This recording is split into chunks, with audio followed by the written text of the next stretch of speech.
नेमबाज स्वप्नील कुसाळे, कोल्हापूरचा स्वप्नील कुसाळे त्यानं ऑलिम्पिकमध्ये नवा इतिहास घडवलाय आणि पॅरिस ऑलिम्पिक मधलं भारताचं आणखी एक पदक निश्चित झालंय। पॅरिस ऑलिम्पिकमध्ये महाराष्ट्राची खऱ्या अर्थानं मान उंचावली आहे कोल्हापूरच्या या पठ्ठ्यानं, ज्याचं नाव आहे स्वप्नील कुसाळे। खाशाबा जाधव, दिवंगत पैलवान खाशाबा जाधव यांनी 1952 सालच्या हेल्सिंकी ऑलिम्पिकमध्ये कांस्य पदक पटकावलं होतं।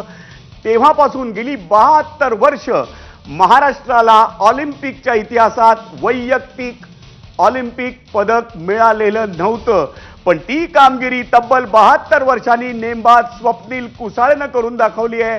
1952 साली साताऱ्याच्या खाशाबा जाधवांनी भारताला कांस्य पदक मिळवून दिलं होतं आणि आता ऑलिम्पिक पदकांच्या शर्यतीत निश्चित करणारा की मला आता पदक मिळणार आहे तो स्वप्नील कुसाळे हा कोल्हापूरच्या कांबळवाडीचा नेमबाज। कोल्हापूरची कांबळवाडी, सुरेश आणि अनिता आई आणि वडील आपण पाहतोय। अनिता या सरपंच आहेत, त्यांच्या चेहऱ्यावरचा आनंद आपल्याला स्पष्ट दिसतोय की माझ्या लेकानं माझ्या राज्याची, माझ्या देशाची आणि माझ्या गावाची ही शान वाढवली आहे। खूप मोठी कामगिरी बजावली आहे स्वप्नील कुसाळेनं आणि ही थेट दृश्य आपल्यासाठी एबीपी माझाच्या स्क्रीनवर घेऊन आलाय तो माझा सहकारी विजय केसरकर।